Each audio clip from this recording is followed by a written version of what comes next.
Bienvenidos a Novelas Ligeras en Español.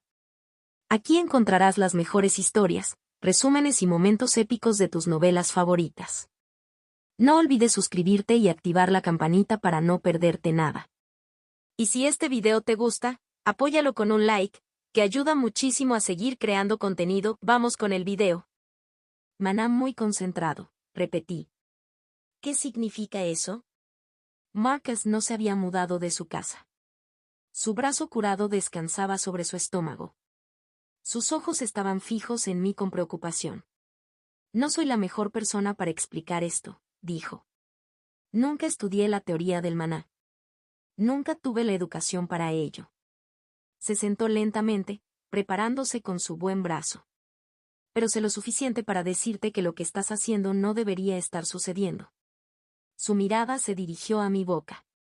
A los tenues rastros de vapor azul que se curvaban de mis labios con cada exhalación. Mana Breath es conocido incluso entre los soldados regulares, continuó Marcus. No es un arte oculto. Hay libros. Los baratos. Mal impreso, se vende debajo de la mesa en los puestos del mercado y en los callejones.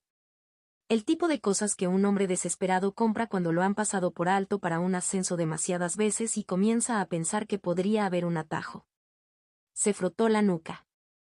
Cuando estás abajo. Cuando te han dicho toda tu vida que nunca formarás un círculo, nunca llegarás a nada, nunca serás más que un cuerpo entre el enemigo y las personas que importan. Algunos hombres se rompen. Un poco de bebida. Y algunos compran un folleto de 10 cobres a un vendedor ambulante y pasan las noches intentando respirar maná como lo hacían en el pasado. ¿Tienen éxito? Pregunté. Algunos. Marcus se encogió de hombros. La mayoría no lo hace.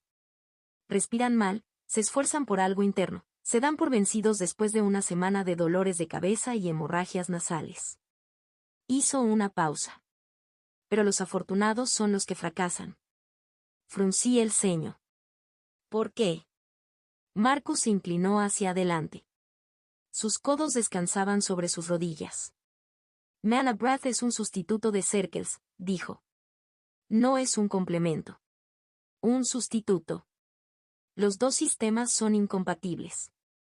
Una vez que el cuerpo aprende a canalizar el maná a través de la respiración, a través de los pulmones, a través del tejido mismo, las vías por las que normalmente se formarían los círculos se cierran permanentemente. Levantó una mano y extendió los dedos. Imagina un río. El agua fluye desde las montañas hasta el mar siguiendo un curso específico. Los círculos son como canales excavados a lo largo de ese río. Controlado. Estructurado.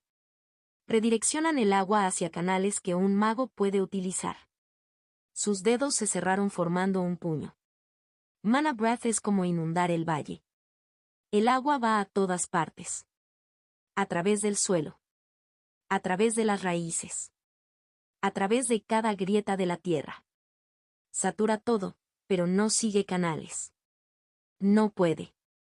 La inundación ya ha trazado sus propios caminos, y esos caminos son incompatibles con los canales.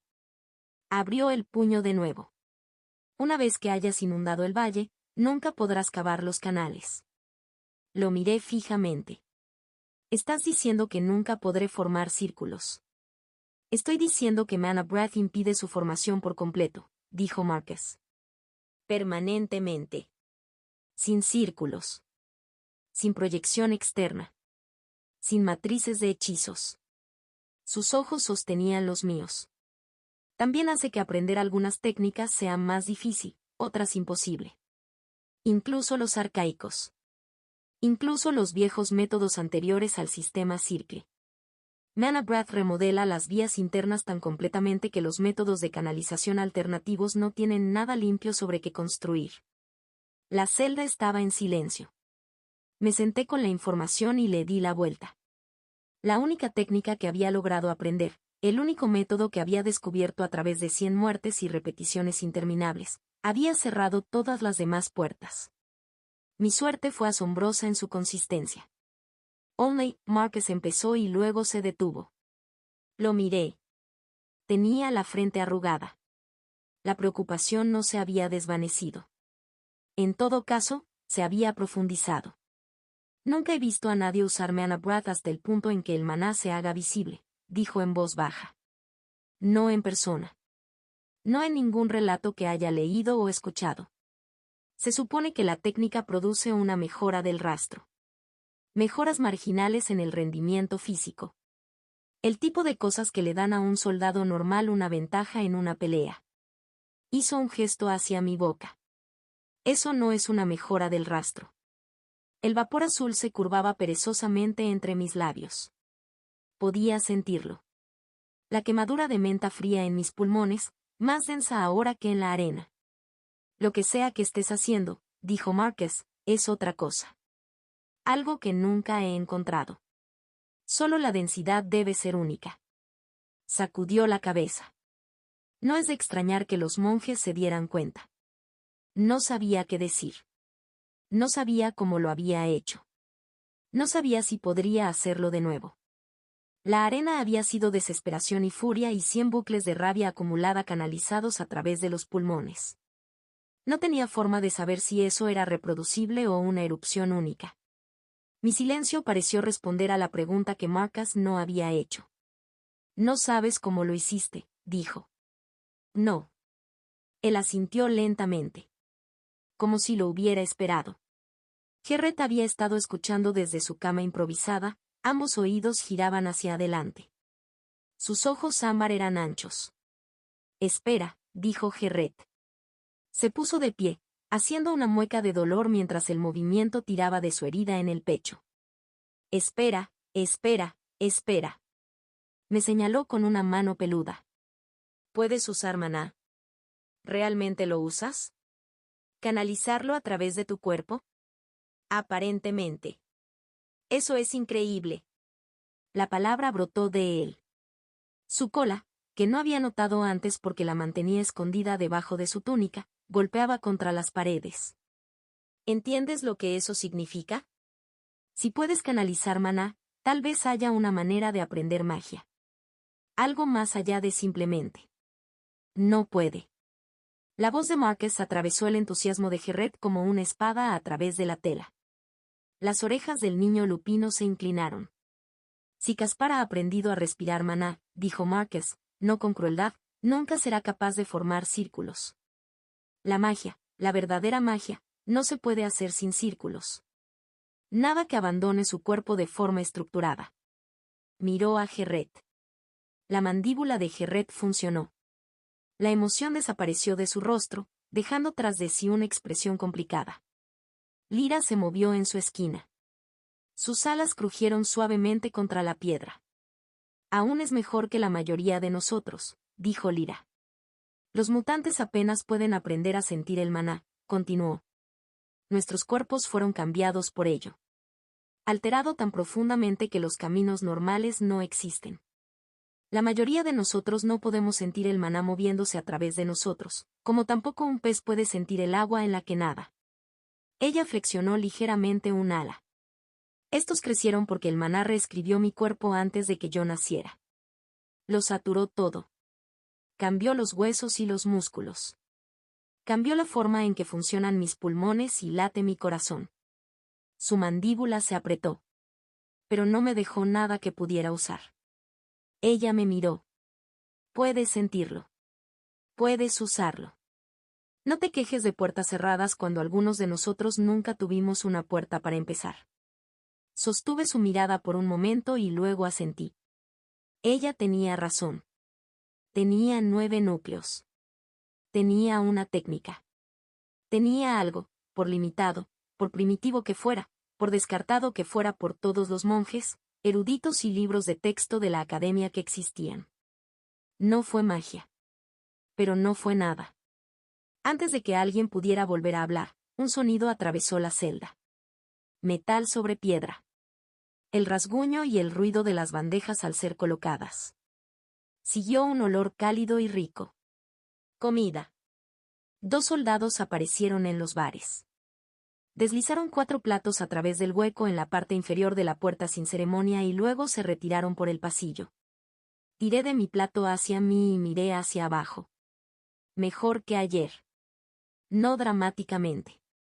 El pan era del mismo grano grueso, de la misma textura densa. Pero había más. Una rebanada más gruesa, acompañada de una cuña de queso duro y una tira de carne seca que en realidad parecía provenir de un animal y no de una bota. Junto al pan había un pequeño plato de gachas. La mejora fue marginal. Un paso por encima en lugar de un salto hacia la comodidad. Pero después de la arena el calor de esas gachas contra mis palmas se sintió divino. Comimos en silencio. El silencio no era incómodo. Cucharas raspadas contra cuencos. El pan se rompió con suaves sonidos. Entre bocados surgieron fragmentos de conversación. El barrio residencial cerca de la bahía, dijo Márquez, señalando vagamente con su pan. Ahí es donde vive la mayor parte de la ciudad. Constructores navales. Trabajadores portuarios. La gente que mantiene el puerto en funcionamiento. ¿Es importante el puerto? Pregunté. Es todo. La capital de Silverval se encuentra en la desembocadura del puerto natural más grande del continente. La mitad del comercio del reino fluye a través de él. Grano de las provincias orientales. Madera del norte. Mineral de maná de las montañas. Él masticó. Tragado. Y suministros militares. Todo lo que se dirige al frente sur pasa por el puerto si es demasiado pesado para el transporte terrestre. ¿Qué pasa con la academia? Presioné. ¿Cómo funciona eso? Marcus se encogió de hombros. Por encima de mi nivel salarial. Literalmente. La academia es un mundo en sí misma. Sus propias leyes, jerarquía y presupuesto. La corona lo financia, pero el director lo dirige, y lo que sucede detrás de esos muros se queda detrás de esos muros. Gerret resopló. A menos que seas un niño noble que se lava. Entonces todo el reino se entera. Lyra habló entre bocados de queso, con la voz apagada. La ciudad baja es peor que la alta. Los cuarteles de los mutantes están cerca de los muelles. Empaquetados juntos. No hay brillo de maná en las calles. Las patrullas de guardia se detienen 2 cuadras antes de la línea del distrito. Ella lo dijo sin amargura. ¿Es de ahí de donde eres? Pregunté. No. Su mandíbula se apretó. Soy de un pueblo. 3 semanas de viaje hacia el este. Pero he oído historias. Ella no dio más detalles. Gerret bostezó y su mandíbula se estiró lo suficiente como para mostrar cada uno de sus demasiados dientes. Regresó con cuidado a su cama y se bajó. Lyra se retiró a su rincón sin decir palabra. El resto duró menos de 2 horas. La puerta de la celda se abrió. En el hueco había 2 soldados. Sus ojos me encontraron.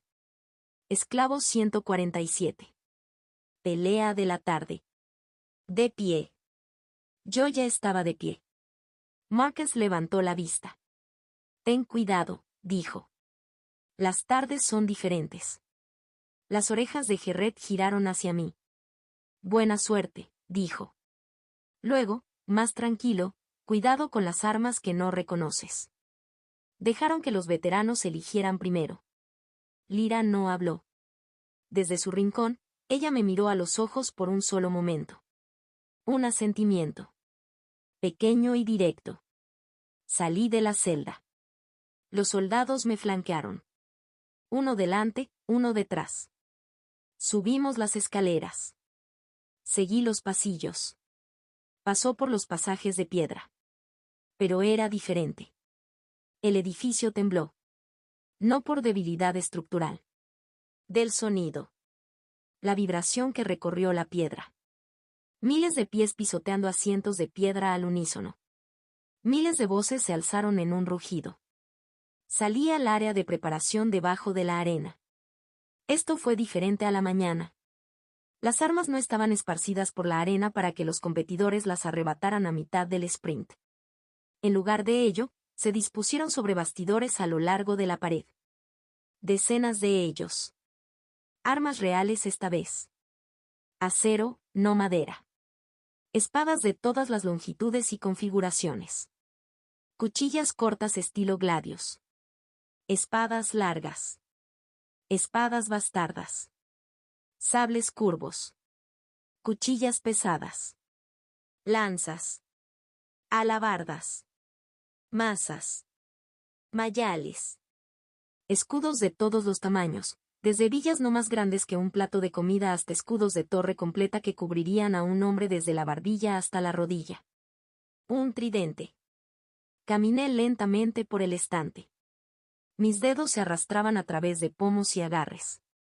La espada de mano y media se encontraba cerca del centro de la exhibición.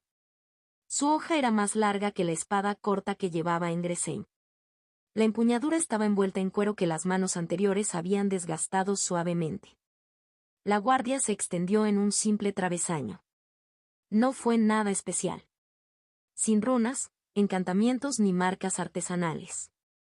Pero cuando lo levanté, el peso se depositó en mis palmas. Más pesado que la hoja corta. Más ligera que la espada decorativa utilizada en la mazmorra. Podría usar ambas manos o una. Lo tomé. La puerta se levantó. La arena me tragó. El ruido golpeó primero. La sesión de la mañana había atraído a cientos de personas. La tarde trajo miles. Todos los niveles estaban llenos. Los monjes ocupaban su sección habitual en los niveles inferiores, pero eran islas en un mar de caras que se extendían hasta las filas más altas. Comunes. Soldados. Comerciantes. Trabajadores que habían abandonado sus talleres y sus puestos para llenar las galerías superiores. Los nobles llenaban los niveles intermedios. Por encima de todos ellos, en la plataforma alta, una sola figura. Un prin. El del uniforme negro. La cruz de plata en su pecho. Su postura era relajada. Un brazo colgado sobre el apoyabrazos de piedra tallada. Su barbilla ligeramente levantada. Sus ojos se movieron por la arena de abajo con la atención. El otro asiento estaba vacío. Pisé la arena. El rugido aumentó. Luego flaqueó. Podía sentir que la evaluación de la multitud caía sobre mí. El cabello oscuro y desordenado. El marco delgado. La túnica sucia y rota. Mi apariencia me marcaba como algo más que un luchador veterano. La desaprobación fue casi instantánea. Al otro lado de la arena, la puerta más alejada se abre. Mi oponente emergió. Él era mayor que yo. Brother. Sus brazos eran gruesos. Le afeitaron la cabeza y la barba incipiente quedó oscura contra un cuero cabelludo marcado por viejas heridas. Llevaba un tridente. La multitud lo reconoció. El rugido que saludó su aparición fue visceral. Pies pisoteados. Las voces coreaban algo que no podía entender. Levantó un puño hacia la multitud. Girando en un círculo lento, bebiendo el ruido, alimentándose de él. Su sonrisa era amplia y practicada. La voz de un monje resonó desde el nivel inferior. Combustión de la tarde. Combate individual. El rugido de la multitud se intensificó. Esclavo 147. Silencio. Una dispersión de ruido. Murmullos curiosos. Algunas burlas. Frente al esclavo 31. 23 victorias. El tridente. La arena estalló. El tridente lo absorbió. Plantó la culata de su tridente contra la arena, cruzó los brazos sobre el pozo y me sonrió desde 40 pasos de terreno abierto. La sonrisa lo decía todo. Él ya había ganado. En su mente. En la mente de la multitud. El resultado se decidió antes de la primera huelga. Planté mis pies. La espada de mano y media colgaba a mi lado, apuntando hacia abajo. Mi mano derecha agarró el cuero. Mi mano izquierda descansaba cerca del pomo. Respiré. La quemadura de menta floreció en mi pecho. El maná fluyó hacia mis pulmones, se acumuló y comenzó su lenta radiación hacia afuera a través de mi cuerpo. Comienza. El tridente cargó. Cruzó la arena con pasos largos y contundentes. No me moví. Su enfoque fue agresivo. diseñado para cerrar distancias rápidamente, para embestir el arma en el espacio que ocupaba antes de poder establecer una defensa. El alcance del arma era su mayor ventaja. Si me mantenía al final de esas puntas, mi espada no podría tocarlo. Se comprometió a realizar una estocada. El tridente avanzó, con las 3 puntas apuntando al centro de mi pecho. Me bajé. Un paso. Pie izquierdo cruzando a la derecha, cuerpo girando, las puntas del tridente deslizándose más allá de mis costillas. Su impulso lo llevó hacia adelante. 2 pasos más allá de donde estaba parado. Yo no contraataqué. Yo miré. Se recuperó. Plantó el pozo.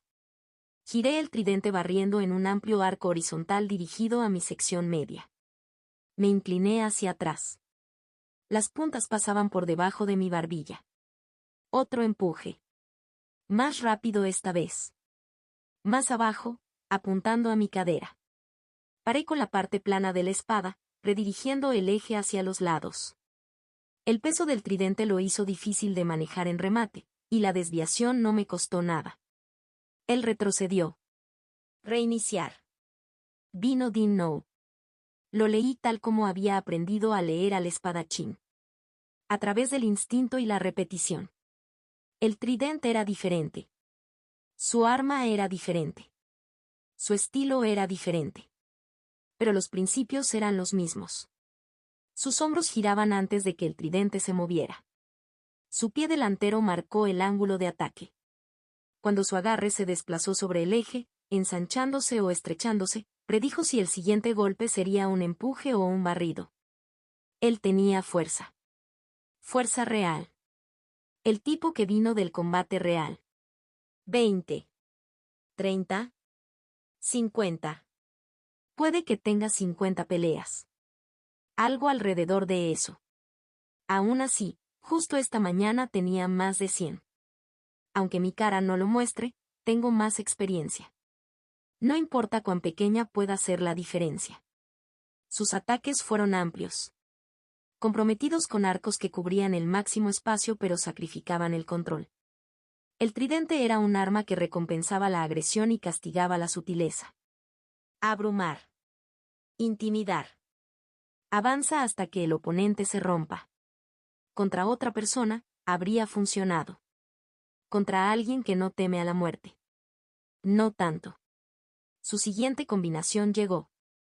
Una finta alta, un barrido bajo, un empuje a seguir. Me resbalé con la finta.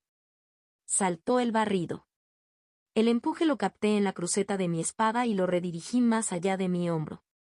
Apareció la apertura. Su lado derecho quedó expuesto, su brazo delantero se extendió demasiado y su peso se comprometió hacia adelante. Podría haberlo matado. El empuje estaba ahí. Una muerte limpia que habría terminado la pelea en un solo latido. La multitud gritaba por ello. Sus voces se fusionaron en un rugido único y continuo. Querían sangre. Querían el espectáculo por el que habían pagado. No se lo di. En lugar de empujar, giré la espada en mi agarre. La parte plana de la hoja giraba en un arco horizontal que atrapaba el tridente al otro lado del templo. Su cabeza se partió hacia un lado. Sus rodillas se doblaron. El eje del arma se deslizó en su agarre. Tropezó 3 pasos hacia la derecha, con los ojos vidriosos y la boca floja. Él no cayó.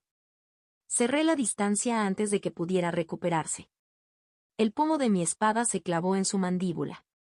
Un golpe corto y brutal que utilizó el peso del arma como garrote. El impacto le hizo retroceder la cabeza. Su guardia bajó. Lo golpeé de nuevo.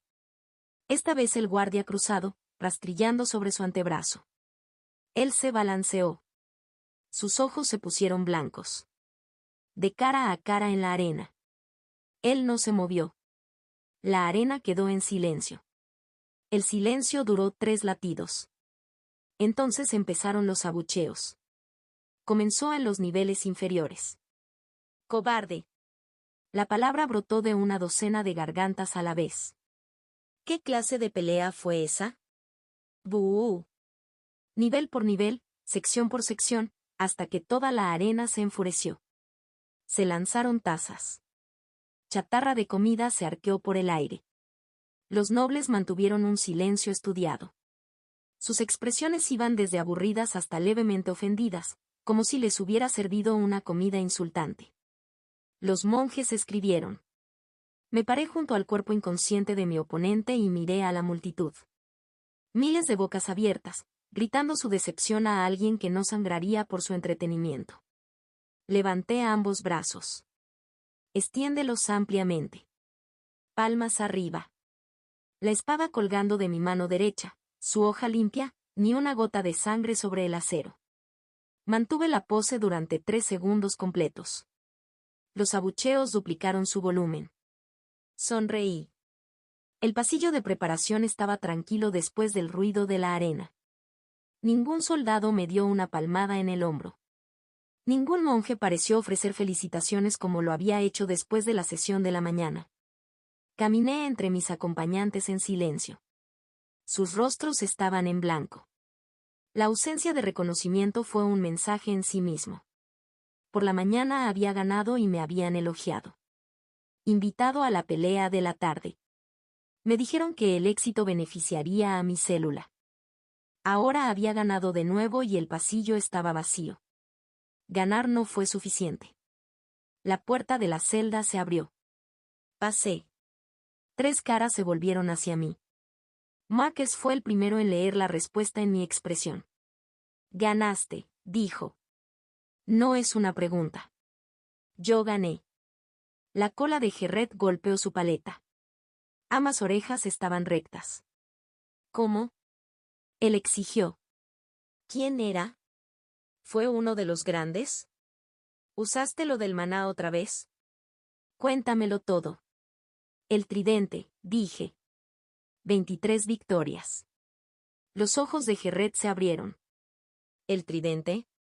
Ese tipo es un monstruo. ¿Cómo? Es fuerte, dije. Pero él lucha como un toro que carga. Líneas rectas. Grandes columpios. Esperé a que se comprometiera demasiado y luego lo golpeé con la parte plana de la hoja hasta que dejó de pararse. Los ojos ámbar de Lira encontraron los míos en su rincón. No lo cortaste, dijo. No era una pregunta. No. Algo cambió en su expresión. Los bordes duros se suavizaron en una fracción. Ella no dijo nada más. Los 4 nos sentamos en la celda y dejamos que la victoria se asentara. No fue mucho. Una sola pelea ganada. Una clasificación que mejoró marginalmente.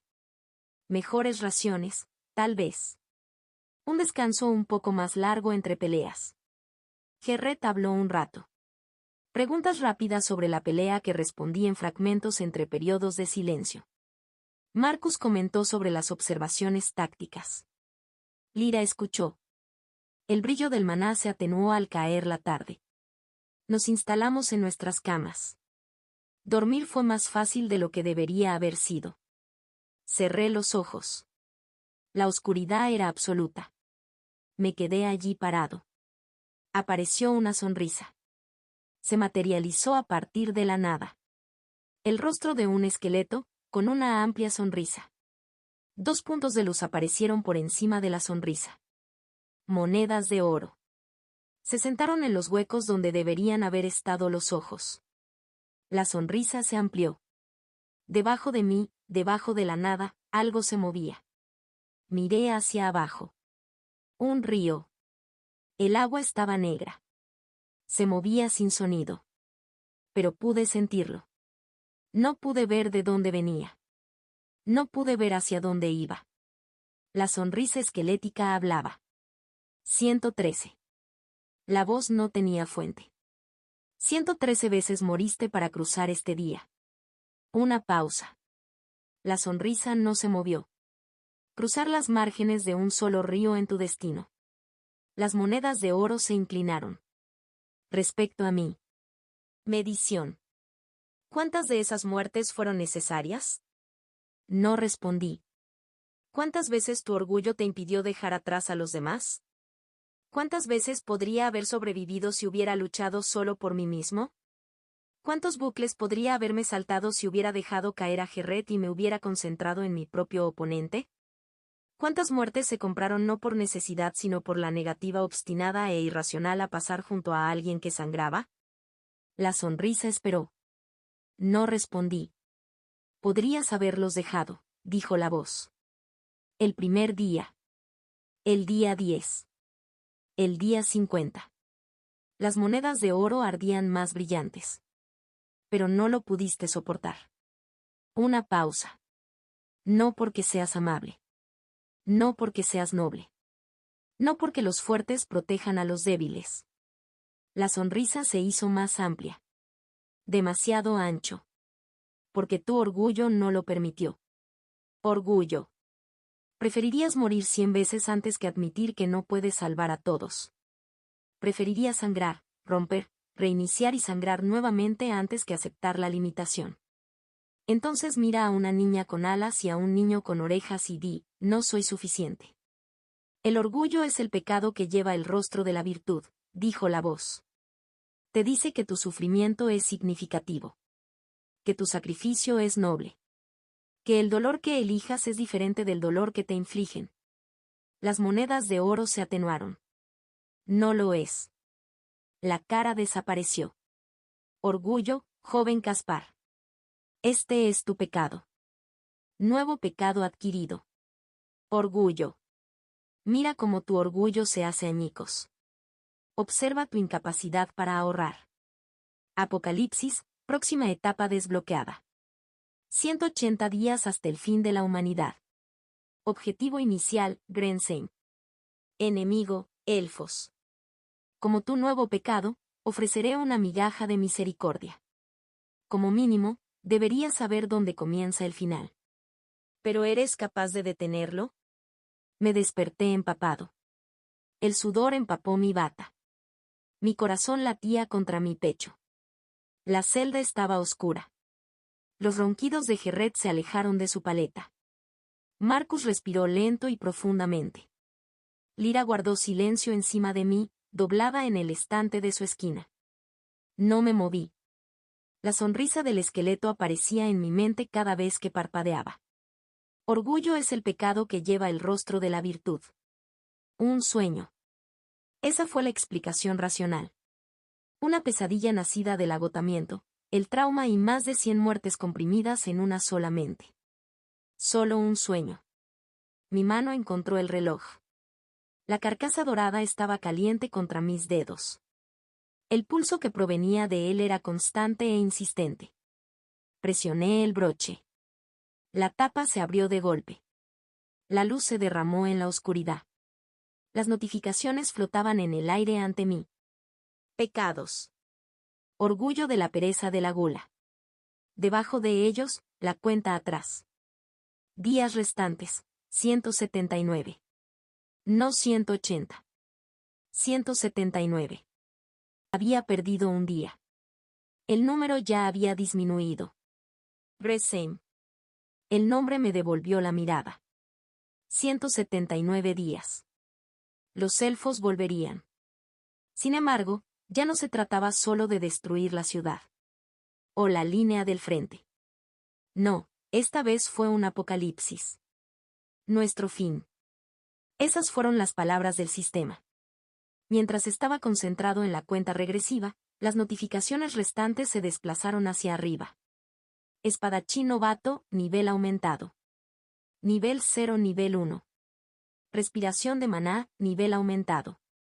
Nivel 0, nivel 1. Respiré profundamente. El cambio fue obvio, aunque sutil.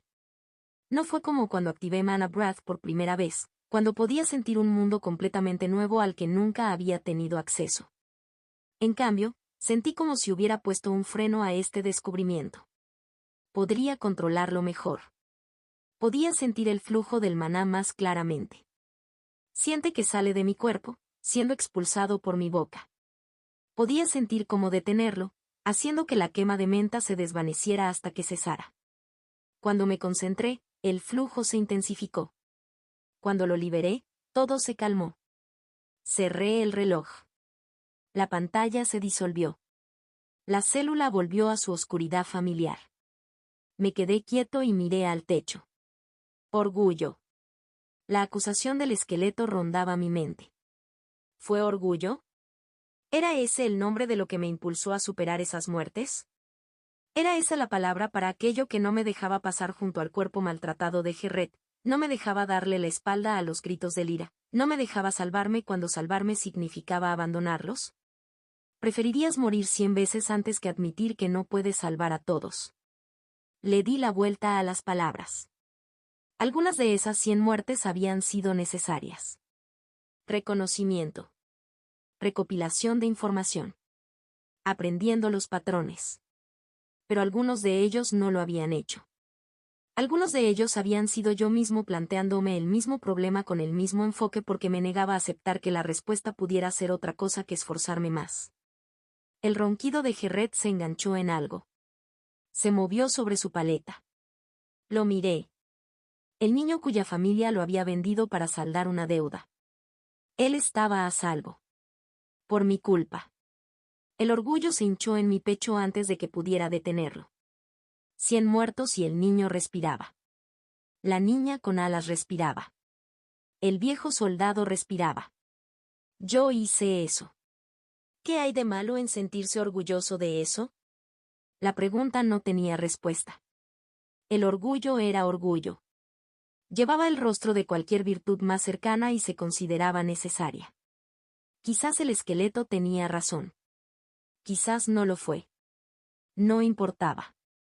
Si el sistema decía que el orgullo era mi pecado, entonces el orgullo era mi pecado. Si el sistema decía que quedaban 179 días, entonces quedaban 179 días. Gresheim caería. A menos que haya hecho algo. Necesitaba salir. Pasaron 15 días volando. Dawn trajo las sesiones de entrenamiento. 4 contra 4 en la arena, armas de madera y puños desnudos. Gané todas las mañanas. No es fácil. A veces se utilizan algunos bucles, no muchos, pero algunos. Los oponentes cambiaron a medida que los equipos se reorganizaron y las clasificaciones fluctuaron. Algunas mañanas trajeron mutantes cuyas ventajas físicas convirtieron la arena en una pesadilla. Otras mañanas traían combatientes entrenados, reclutas del ejército regular, hombres que habían aprendido a matar en lugares peores que este. Luché contra todos ellos. El manejo de la espada novato escaló. El nivel 1 se convirtió en el nivel 2 en el cuarto día. El nivel 2 se mantuvo durante 6 días antes de abrirse al nivel 3 el día 10.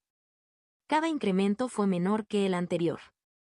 Las fáciles ganancias del aprendizaje temprano dieron paso a mejoras graduales y agotadoras. Al menos estaban mejorando. No me voy a quejar de eso.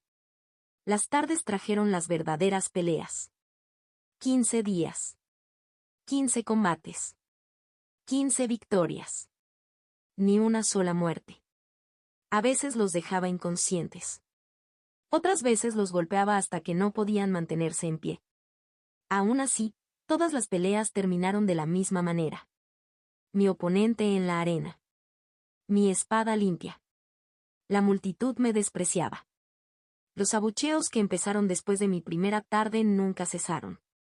Día tras día, pelea tras pelea, los abucheos se hacían más fuertes. Cobarde. Consíguelo. ¿Qué estás esperando? Envíenlo de vuelta a las celdas. No me animaron. Vinieron a verme perder.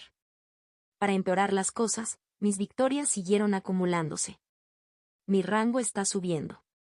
Marcus estimó que había entrado entre los 30 primeros al 10º día. A los 15 años ya tenía unos 20 años. El número exacto era difícil de determinar desde el interior de una celda, pero la evidencia estaba allí. Mejor comida. Pan más espeso. Carne real. Acceso al patio de acondicionamiento, un patio amurallado en el segundo nivel del Coliseo donde los luchadores podían entrenar entre partidos. La promesa de mejores adaptaciones que el monje había hecho durante mi primera pelea había sido real. Cada victoria empujó la celda más arriba. Aún así, nunca dejaron de programarme todos los días. Todas las tardes. Sin excepción. Mientras que otros luchadores entre los 30 primeros recibieron días de descanso, mi nombre se mantuvo en la lista diaria. No necesitaba preguntar por qué. La multitud me odiaba. La multitud quería verme destrozado. A la 16ª mañana llegaron temprano. La sesión de entrenamiento apenas había terminado. La puerta de la celda se abrió. 4 soldados. Sus rostros eran más duros que los de la escolta habitual. Spears se mantuvo en un ángulo preciso que decía muévete sin mencionar la palabra. Esclavo 147. De pie. Vienes con nosotros. No me levanté inmediatamente. ¿Dónde? Los ojos del soldado líder se posaron en mí con el particular desprecio reservado a la propiedad que olvidaba cómo debía comportarse. Reunión con un alto funcionario. Ciérrate la boca y camina. ¿Qué funcionario? Las lanzas se inclinaron hacia mí.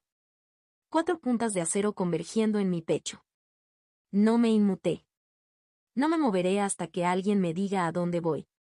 El soldado de atrás dijo algo tan bajo que no pude oírlo, pero estaba claro que no estaba contento con que un esclavo intentara afirmarse. El soldado del frente, por el contrario, decidió que iba a decir algo. Te están convocando para reunirte con uno de los ejecutivos, dijo entre dientes. Eso es todo lo que necesitas saber. Ahora cierra la boca y muévete, o haré que te arrastren. Mantuve su mirada por un momento. Estás entre los 30 primeros como mínimo, me había dicho Marquez hace 2 noches. Posiblemente entre los 20 primeros. Los 30 primeros significaron valor. Valor significaba apalancamiento. No mucho. No es suficiente para hacer demandas o negociar términos. Pero lo suficiente como para que los soldados en la puerta no pudieran pasarme sin consecuencias. Está bien, dije. Yo caminaré. Me levanté. Pero el puño llegó rápido. La mano del soldado líder se clavó en mi pómulo. Las placas de hierro que cubrían sus nudillos le mordieron la piel. Mi cabeza se rompió hacia un lado. Eso es un recordatorio, dijo con voz apagada. Sigues siendo un esclavo. Nunca pienses que porque estás escalando puedes abrir la boca. Escupí sangre en el suelo de piedra. El globo aterrizó cerca de su bota. Me enderecé y sonreí.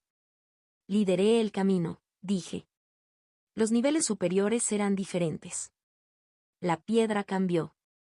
Los bloques toscamente tallados de las celdas inferiores dieron paso a mampostería cortada y pulida. El resplandor del maná se iluminó, pasando del azul frío de los bloques de celdas a un ámbar más cálido que hizo que los pasillos parecieran casi habitables. Tapices colgaban de las paredes. Mapas. Escenas de batalla.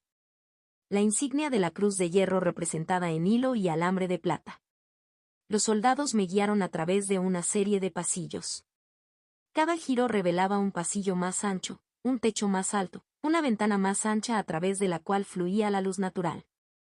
Nos detuvimos en una puerta. Roble pesado. Bandas de hierro. Un mango con forma de puño demacrado. El soldado líder llamó a la puerta. 3 raps precisos. Una pausa. Enter. La voz desde dentro estaba tranquila. El soldado abrió la puerta. La habitación de más allá era un estudio. No es el espacio de trabajo estrecho y funcional de un oficial militar. Un estudio adecuado. Una habitación diseñada para impresionar. Techos altos atravesados por vigas expuestas de madera oscura. Una ventana que se extendía desde el suelo hasta el alero, ofreciendo una vista panorámica de la arena de abajo. Un escritorio dominaba el centro. Tallado a partir de una sola pieza de algo oscuro y pesado. Los papeles cubrían su superficie en pilas organizadas. En una esquina había un dispositivo de comunicación de cristal. Alrededor del escritorio, las sillas estaban dispuestas en un semicírculo suelto. Varios estaban ocupados. Su atención se centró hacia el otro extremo del escritorio, hacia la silla que estaba a la cabeza. Reconocí al ocupante al instante. El príncipe. Baren. El del uniforme negro con la cruz plateada bordada en el pecho.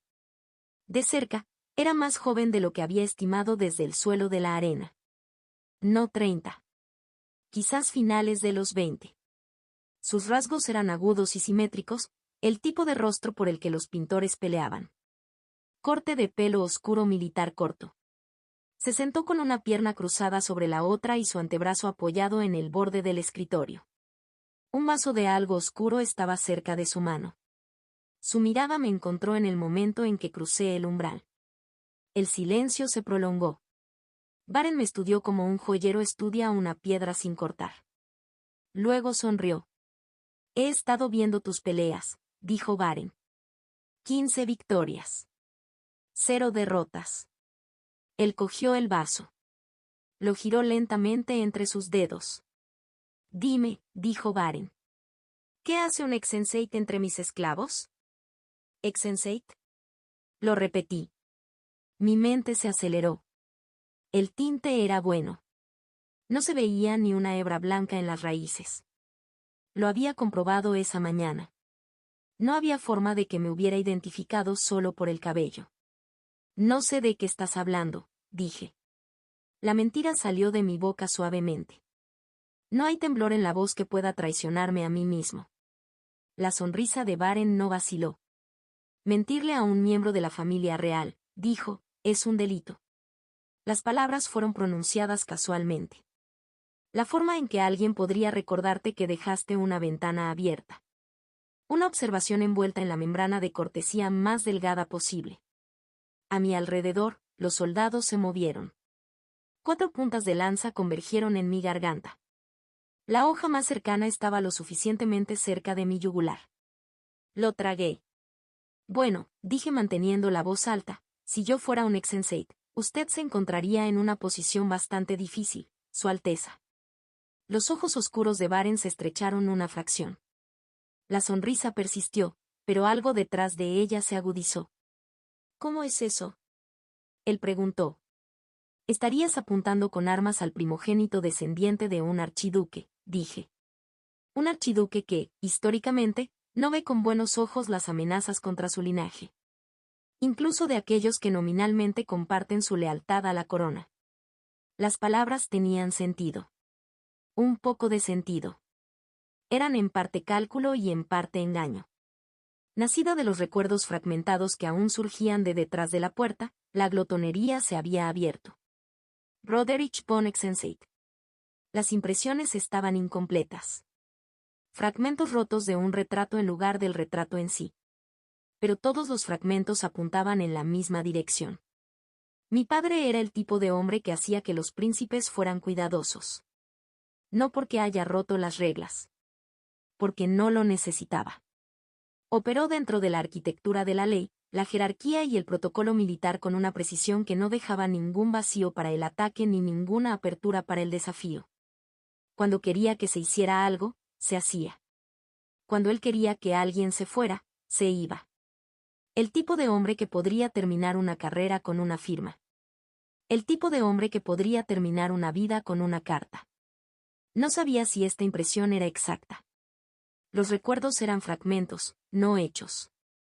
Pero el sentimiento que tenían era inconfundible. Incluso los príncipes medían sus palabras en torno a Roderich von Exenseit. Baren me estudió. Sus ojos no se apartaron de mi cara. Durante varios segundos, los únicos sonidos en la habitación eran el leve rasguño de una pluma de algún asistente en la esquina, todavía tomando notas. Tendrías razón, dijo Baren lentamente, si no fuera por el hecho de que tu padre ya cree que estás muerto. Mantuve mi cara quieta. Mantuvo la máscara en su lugar. Él sabía quién era yo. Sabía que el nombre Caspar von Exenseit figuraba en alguna lista de bajas. Lo que significaba que el apalancamiento que había estado construyendo era hueco. Es cierto, dije, negándome a permitir que la concesión se manifestara como debilidad. Pero hay demasiados ojos en esta habitación. Dejé que mi mirada se desviara a través del estudio. Los asistentes al margen. Los soldados a mis espaldas. Las figuras en las sillas dispuestas en su cuidadoso semicírculo alrededor del escritorio.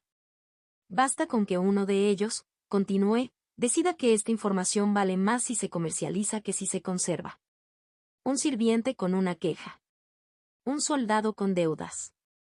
Alguien que piensa que Roderick podría pagar generosamente por saber que un príncipe ha estado manteniendo a un heredero ex-sensei en su pozo de lucha. Me encontré con sus ojos. ¿Qué tan seguro está usted de cada persona en esta sala, Su Alteza?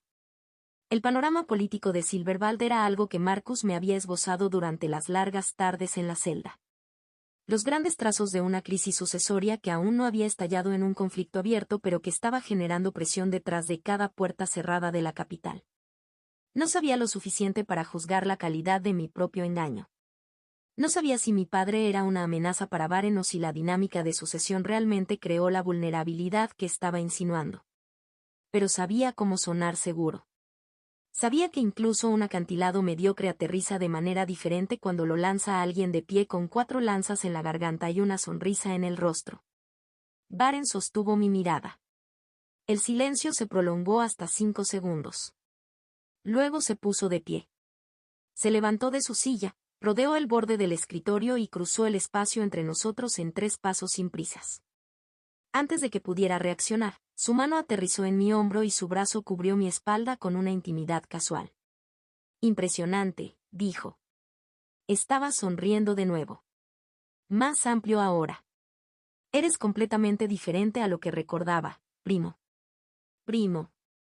Mantuve mi expresión serena. Mantuve el brazo sobre mis hombros. Pero detrás de la máscara, mi mente estaba revisando los recuerdos de Caspar, buscando cualquier fragmento de información que conectara el linaje Xenseit con la familia real. Nada.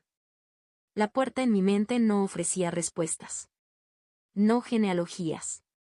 No son árboles genealógicos. Podrías haber continuado con la farsa, dijo Baren, todavía hablando con esa calidez desconcertante, con su brazo todavía sobre mi espalda. Él me guió hacia adelante, dirigiéndome hacia el escritorio. Incluso podría haber funcionado. Vendes bien la mentira. Un ritmo. Pero 2 amigos tuyos desmantelaron bastante a fondo tu disfraz. Extendió su mano libre hacia el otro lado del escritorio. Seguí el gesto. 2 figuras estaban sentadas en sillas contra la pared oriental del estudio, parcialmente oscurecidas por el ángulo del escritorio y los cuerpos de los funcionarios entre nosotros. Iris me miró fijamente. Su cabello negro estaba recogido en un nudo áspero. En lugar de la armadura de placas que había usado durante toda la expedición, ahora estaba vestida con un uniforme de campaña lo suficientemente usado como para insinuar lo difícil que había sido el viaje de Grensheim a Silverwald. A su lado, con los brazos cruzados y la expresión plana, estaba sentado Dres. Ella me miraba como miraba todo, con la precisión clínica de una mente que ya había procesado los datos relevantes y simplemente estaba esperando que la realidad la alcanzara. Mi máscara se rompió. No mucho. No es un fallo catastrófico de compostura. Pero suficiente. Durante 2 o 3 segundos, mi sorpresa fue evidente en mi cara. Tosí. Forzó la sorpresa hacia abajo. Arrastró la máscara nuevamente a su lugar. Está bien, dije. Mi voz salió más áspera de lo que pretendía. Me descubriste. Primo. La palabra se sintió extraña en mi boca. Baren soltó mi hombro y dio vueltas detrás del escritorio. Se bajó a su silla. Los 2 llegaron hace 3 días, dijo, señalando a Iris y Dres con una mano mientras el otro encontraba su vaso. Exigiendo, con bastante fuerza, que libere a un ex-sensei que había sido reclutado ilegalmente en mi coliseo. Sus labios se curvaron. Imagínense mi sorpresa cuando descubrí que el recluta en cuestión no era un primo lejano o un pariente menor de la casa, sino el primogénito del propio Roderick. No solo eso, un hijo primogénito que había abandonado la magia por completo y estaba ganando peleas con espadas en mi arena. Se llevó el vaso a los labios. Te he estado observando de cerca desde entonces. La forma en que dijo estrechamente hizo que la piel de la nuca se tensara. Aún así, la palma de Iris golpeó la superficie del escritorio. El impacto hizo temblar los papeles. El dispositivo de comunicación de cristal saltó. Al otro lado de la habitación, un asistente se estremeció. No está bien. La voz de Iris atravesó la cuidadosa atmósfera de la habitación. La forma en que tratas a estas personas. Es bárbaro. No puedes simplemente. A su lado, la mano de Dres se cerró alrededor del antebrazo de Iris. Dres se inclinó hacia un lado, con los labios cerca de la oreja de Iris. El susurro no fue lo suficientemente silencioso. «Estás gritando», dijo Dres, a Príncipe Baren. El nombre aterrizó en Iris como un balde de agua helada. Su boca, que estaba abierta y preparándose para lanzar la siguiente salva de furia justa, se cerró. La sangre drenó de su rostro e inmediatamente fue reemplazada por un rubor tan vívido que hizo que sus mejillas adquirieran el color de manzanas maduras. «Mil disculpas, Alteza», dijo, volviéndose a caer en su silla tan rápido que la madera crujió debajo de ella. Sus ojos se fijaron en la superficie de la mesa con la concentración desesperada de alguien que deseaba poder desaparecer. «Baren». Le di la vuelta al nombre en mi mente. «Príncipe Baren». La expresión de Baren cambió instantáneamente. La calidez que había animado sus rasgos momentos atrás había desaparecido. Sin embargo, su irritación no estaba dirigida a Iris. Sus ojos estaban puestos en mí. No me habían dejado. A través del arrebato de Iris, a través de la corrección susurrada de Dres, a través del incómodo silencio que siguió, su mirada permaneció fija en mi rostro. Él no estaba interesado en ellos. Él estaba interesado en mí. «Ignóralos», dijo. Las palabras estaban dirigidas únicamente a mí, como si el resto de la habitación hubiera dejado de existir. «Tengo una pregunta para ti». Se inclinó hacia adelante. Sus antebrazos descansaban sobre el escritorio. «¿Preferirías irte o continuar?» La pregunta era sencilla. La respuesta no fue. Miré a Baren. Luego en Iris. Luego en Dres. Luego de vuelta en Baren. Dejar. Podría irme.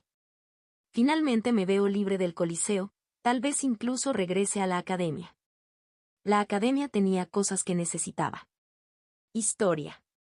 Comprensión de los 11 pecados, los portales, la antigua civilización, el panorama político. Cada pregunta que no podía responder, la academia podía satisfacerla. Pero la academia no pudo enseñarme a sobrevivir. No con la intensidad de vida o muerte que había llevado mi habilidad con la espada de amateur a novato, que había abierto Mana Breath. La cruz de hierro fue brutal. Bárbaro. Todo lo que Iris había dicho y peor. También estaba siendo más fuerte, más rápido que cualquier otra cosa. La fuerza era lo que necesitaba. 164 días. La cuenta regresiva palpitó en mi mente. Cada día que pasaba en una biblioteca era un día en el que no estaba entrenando. Cada página que pasaba era una página, una muerte que no se detenía. Necesitaba a ambos. Conocimiento y combate. Pero ahora mismo, en este momento, con el tiempo desangrándose un amanecer a la vez, el combate ganó. «Quiero quedarme», dije. Las palabras aterrizaron de manera diferente en cada persona en la habitación. La cabeza de Iris se giró hacia mí. Sus ojos se abrieron. Su boca se abrió, se cerró, se abrió de nuevo. La reacción de Dres fue más sutil. Ella había estado sentada con los brazos cruzados, su expresión encerrada en esa máscara de desapego que parecía ser su estado predeterminado. Ante mis palabras, la máscara se rompió. Sus cejas se levantaron. Sus brazos sin cruzar. Durante quizás 2 segundos, una auténtica sorpresa rompió la férrea compostura.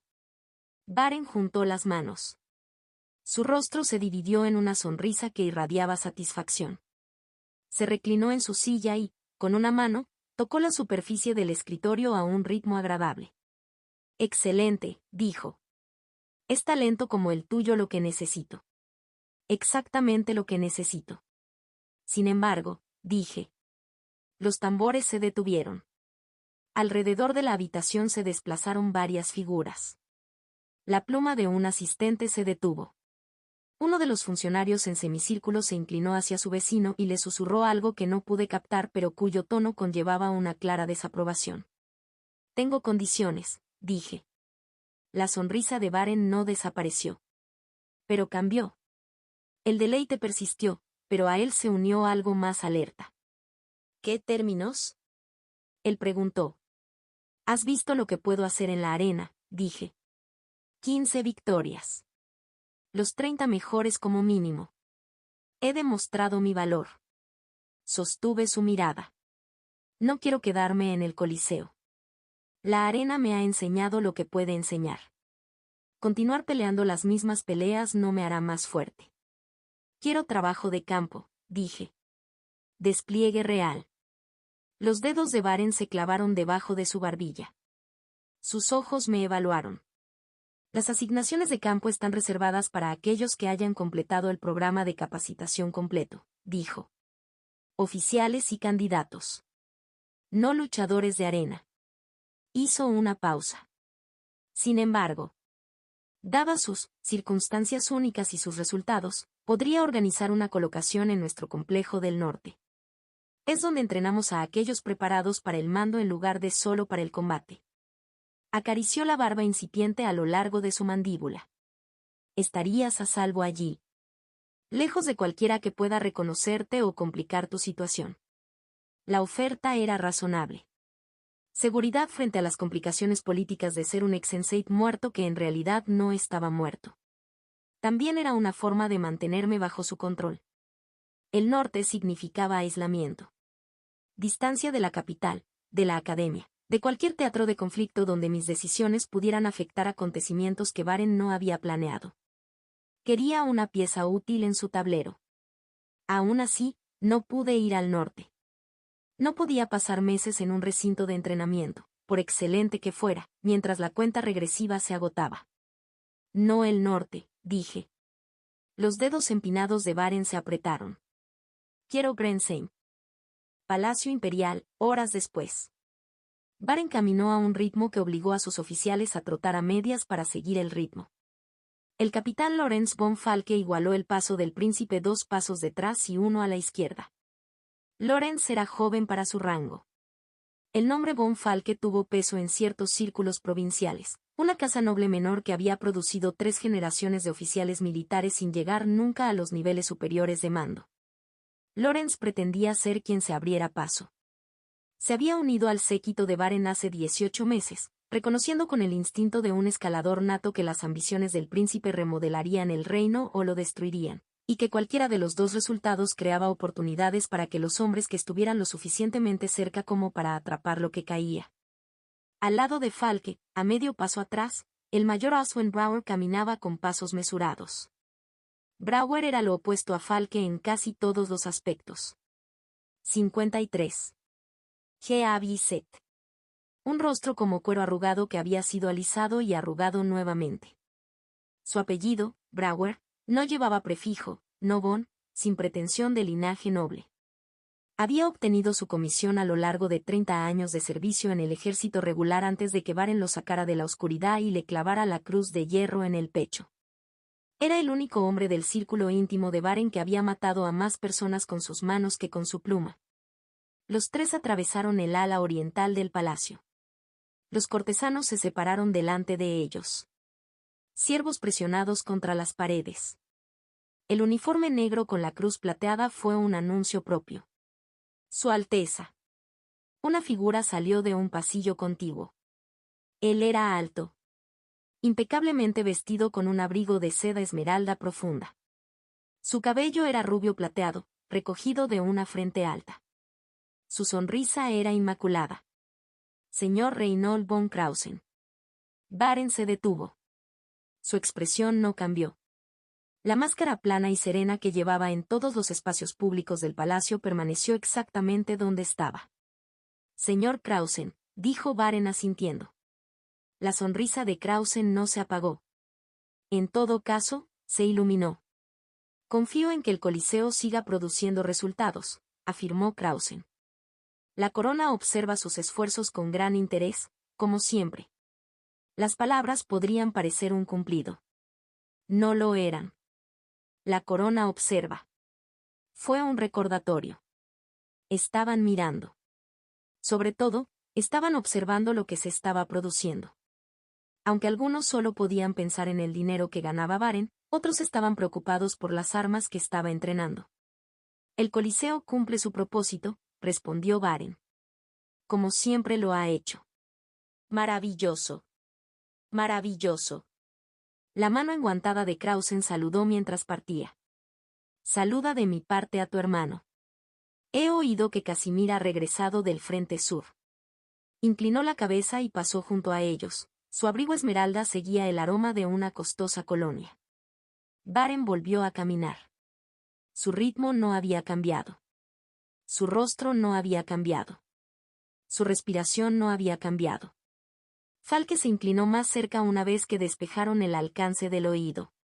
Krausen, dijo Falke en voz baja. Lo han visto en el salón de la princesa Elara 3 veces este mes. 2 veces en cenas privadas. Baren no dijo nada. Su casa controla Mana Mines, continuó Falke.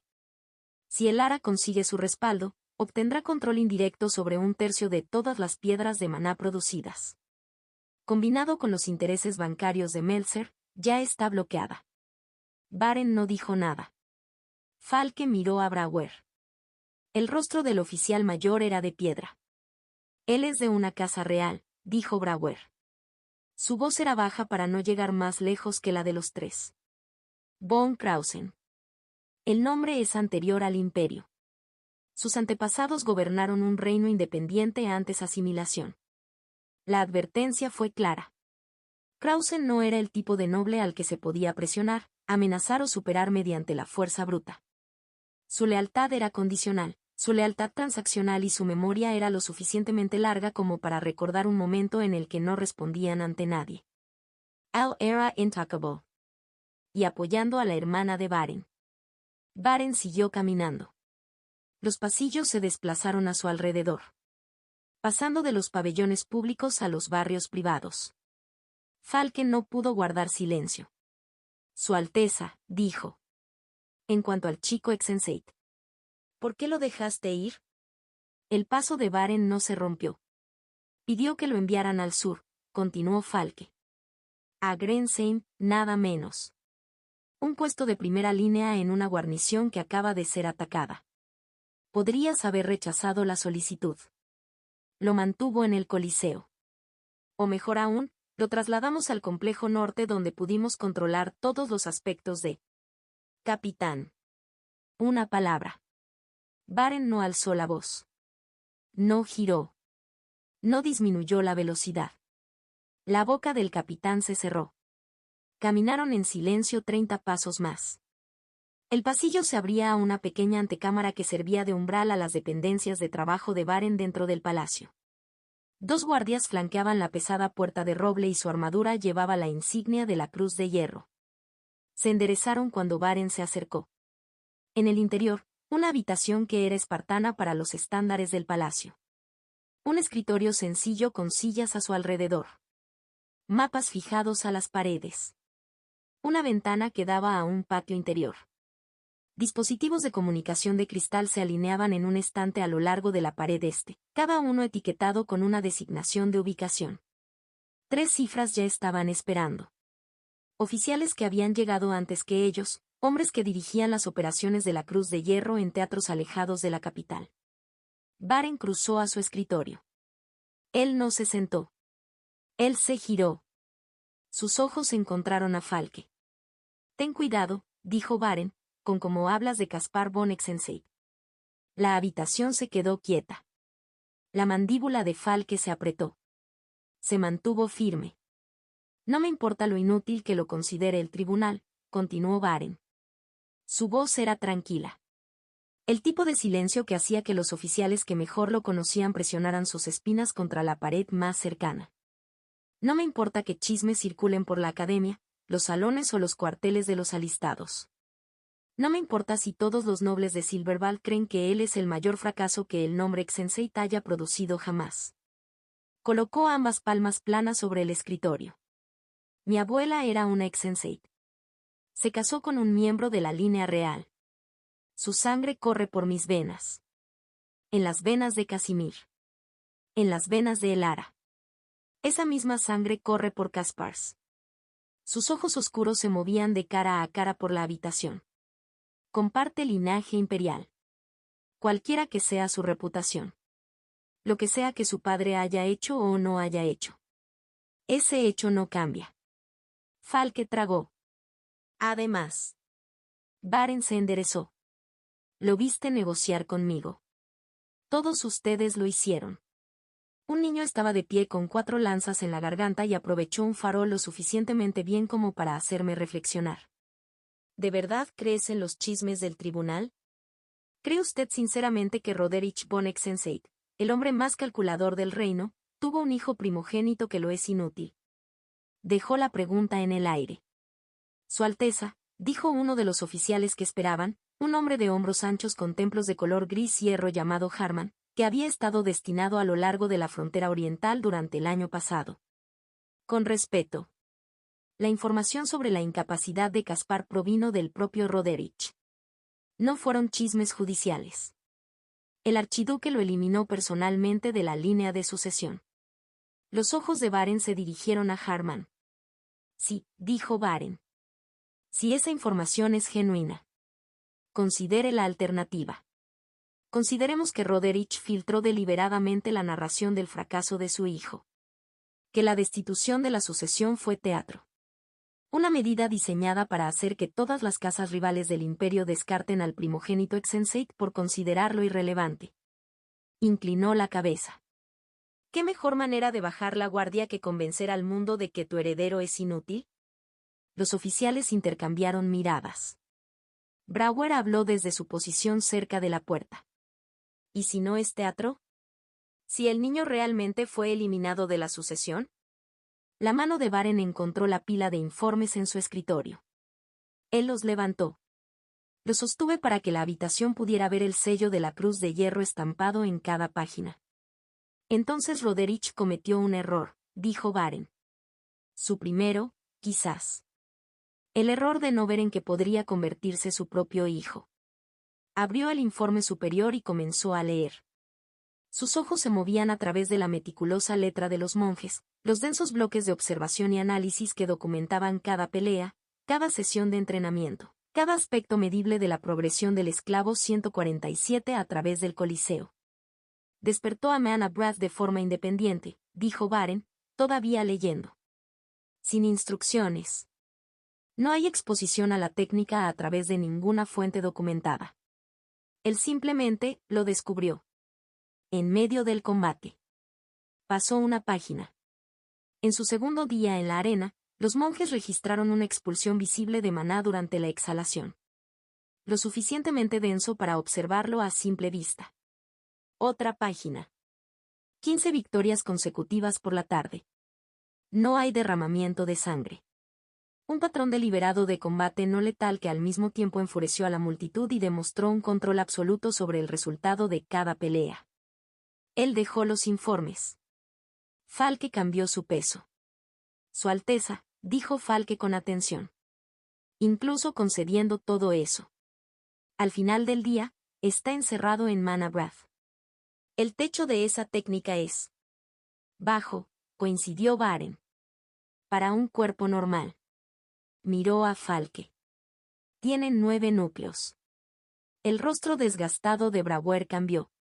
Un ligero ajuste alrededor de los ojos. El equivalente a la mandíbula caída de un hombre menor. 9, repitió Brouwer. 9, confirmó Baren. El recuento de núcleos más alto registrado en la historia moderna de Silverval. Un océano de producción de maná alojado en un cuerpo. Se apoyó contra el borde del escritorio. Mana Brath es, según todos los indicios, la técnica de canalización más primitiva e ineficiente que se conoce. Su rendimiento es abismal incluso en comparación con un primer círculo. Todos los libros de texto de la Academia lo descartan como una curiosidad histórica. Una pausa. Pero esos libros de texto suponen un suministro estándar de maná. Un núcleo. Quizás 2. Los cálculos que prueban la ineficiencia de Mana Brath se basan en el supuesto de que el practicante tiene un grupo finito y modesto del cual sacar provecho. Su voz bajó. ¿Qué sucede cuando se alimenta la técnica más primitiva de la historia con maná equivalente a 9 núcleos? Cuando la oferta es tan grande que la ineficiencia se vuelve irrelevante porque el gran volumen compensa cada pérdida en la conversión. Silencio. No lo sé, admitió Baren. Nadie lo sabe. Nunca había sucedido antes. Se empujó fuera del escritorio. Los recursos que hemos invertido son mínimos. Unas semanas de tiempo en la arena. Raciones estándar. Curación que le habríamos proporcionado a cualquier luchador. Si muere en el frente sur, Roderick ya cree que su hijo está muerto. No nos cuesta nada. Su mandíbula se puso. Pero si sobrevive. Si crece. Si 9 núcleos y Meana Breath juntos producen algo que nadie ha predicho. Dejó la frase sin terminar. Basta. El tono de Baren cambió. No te invoqué para esto. Asintió hacia un monje que estaba en un rincón de la habitación. El monje dio un paso adelante y sacó de debajo de su túnica un juego de delgadas carpetas de cuero. Los distribuyó sin decir palabra. Los oficiales rompieron sus sellos y abrieron. Harman fue el primero en reaccionar. ¿Lo encontraste? Harman levantó la vista de la carpeta con los ojos brillantes. Es un candidato, corrigió Baren. Actualmente inscrito en la Academia der Arcanen. En la República de Volkenmark. Operar dentro de las fronteras de Volkenmark requería una delicadeza por la que la Cruz de Hierro no era tradicionalmente conocida. ¿Cuáles son tus órdenes? Preguntó Falke. Los ojos oscuros de Baren se movieron hacia la ventana. La inteligencia primero, dijo. Quiero que se establezca un contacto. No existe ninguna conexión que pueda rastrearse hasta la Cruz de Hierro o la Corona. Se volvió hacia la habitación. Empiece a invertir en su investigación. Financiarlo a través de canales intermediarios. Becas académicas. Fundaciones privadas. Todo lo que crea una relación sin crear una deuda, él puede rastrearlo. ¿Y luego? Preguntó Brouwer. Luego lo llevamos a nuestro lado, dijo Baren. El trabajo que está haciendo podría cambiarlo todo. Cerró su propia copia de la carpeta. Despedido. Todos ustedes. Las oficinas de la Crónica Imperial ocupaban un edificio estrecho en la capital, 3 cuadras al este del distrito de la Catedral y 2 cuadras al norte del barrio del Mercado. Fue una de las pocas estructuras de la capital que se elevó por encima de 2 pisos. 4 pisos de ladrillo envejecido y estructura de madera. Sobre la entrada colgaba un cartel de acero, pintado con letras que antes eran doradas y ahora eran de un ocre digno. La Crónica Imperial. Fundado. Hace 173 años. Debajo del cartel, la puerta principal se abrió de golpe. Si sales por esta puerta. La voz era femenina, lo suficientemente aguda como para grabar vidrio. Lo juro por cada moneda que este periódico haya ganado jamás. Nunca volverás a poner un pie en este edificio. Frieda von Thalberg estaba parada en el marco de la puerta con ambos puños plantados en sus caderas. Ella tenía 41 años. Su cabello era castaño oscuro, con vetas de gris prematuro que se negaba a teñir porque se había ganado cada mechón. Sus ojos se entrecerraron hasta quedar en hendiduras detrás de unas gafas con montura de alambre. El nombre von Thalberg era de nobleza menor. Una casa que había producido una modesta serie de magistrados provinciales y juristas durante el siglo pasado. Nada glamoroso ni poderoso. El prestigio justo para abrir puertas que la gente común no podía alcanzar. Frieda había tomado la irrelevancia de la familia y la había convertido en una carrera en el periodismo.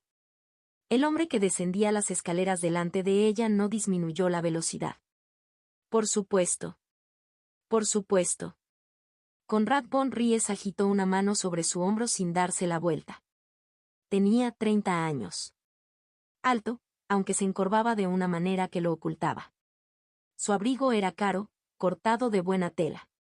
Su cabello era oscuro, lo suficientemente largo como para rizarse detrás de las orejas y sobre el cuello de una manera que el ayuda de cámara de su familia habría calificado de catástrofe. El nombre von Ries tenía mucho más peso que el de von Thalberg.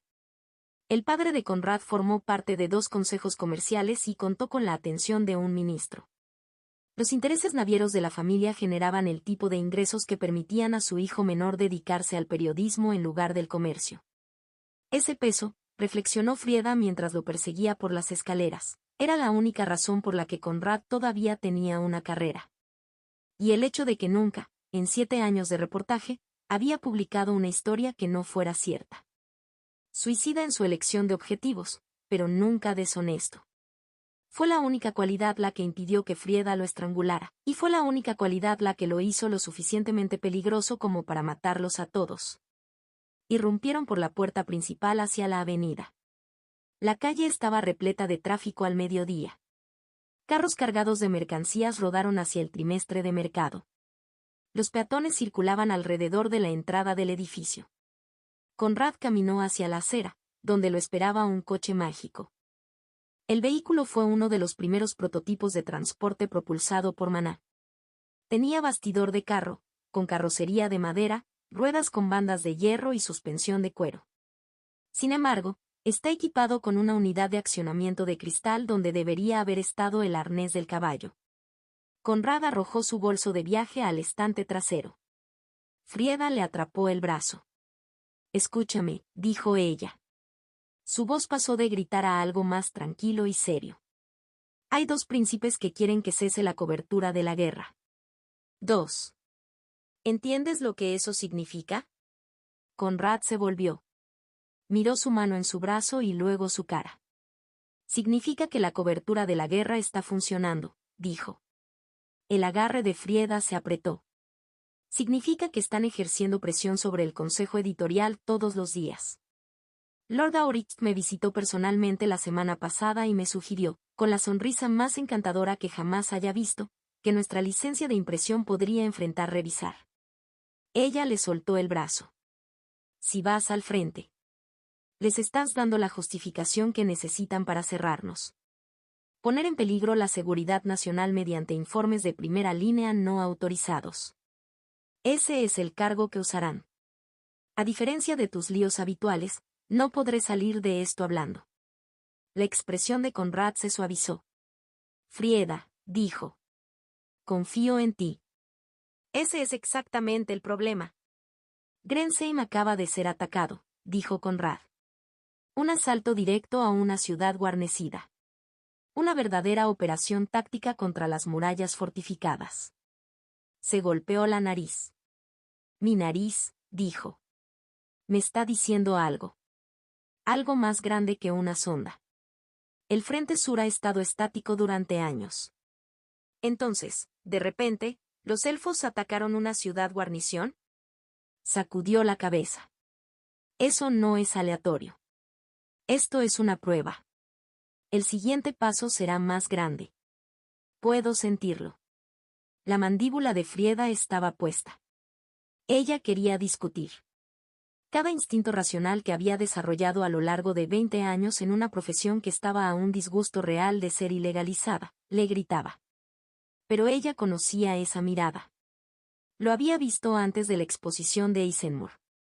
Antes del fraude naviero de Falkenrath.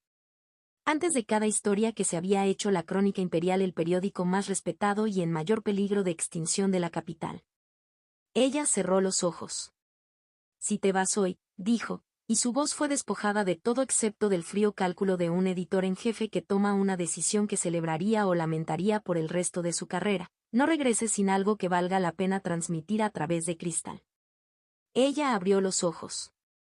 No envíes nada que pueda ser interceptado. Si lo que encuentras no es lo suficientemente significativo como para justificar una transmisión de cristal, entonces no te molestes en volver a casa. El rostro de Conrad estalló en una sonrisa. Fue la sonrisa imprudente de un hombre al que le acababan de decir que su única opción era encontrar la historia más importante de la década. Dio un paso adelante y envolvió a Frieda en un abrazo. Ella se mantuvo rígida. Sus brazos permanecieron a los costados. Quítate de encima, dijo ella. La liberó, saltó al coche mágico y se sentó en el asiento del conductor. La unidad de accionamiento de cristal gimió cuando la activó. El coche mágico aceleró por la avenida. La mano de Conrad se levantó del asiento del conductor en un alegre saludo que sostuvo hasta que el vehículo dobló la esquina y desapareció. Frieda estaba parada en la acera. Él va a hacer que nos maten a todos, no le dijo a nadie. La sorpresa no había desaparecido. Todavía no. Baren había estado de acuerdo. No solo a Grensheim, a todo. El despliegue sobre el terreno. El equipo de entrenamiento cerca de la línea del frente. Acceso a operaciones de combate reales. Más que eso. Ofreció a Lyra, Jarrett y Marcus la oportunidad de quedarse o irse. Vino a Cum, primo. Realmente no pensaste que simplemente los dejaría morir, ¿verdad? Baren se rió, aunque no podía decir con certeza si lo decía en serio. Puede que sea cruel, pero mis enemigos no son humanos. Empleamos magos reales en la Cruz de Hierro. Un candidato podría estar a un paso de la muerte y aún así lo arrastrarían de regreso a la vida. Baren se rió de mi expresión. La Cruz de Hierro quería soldados intrépidos, había dicho.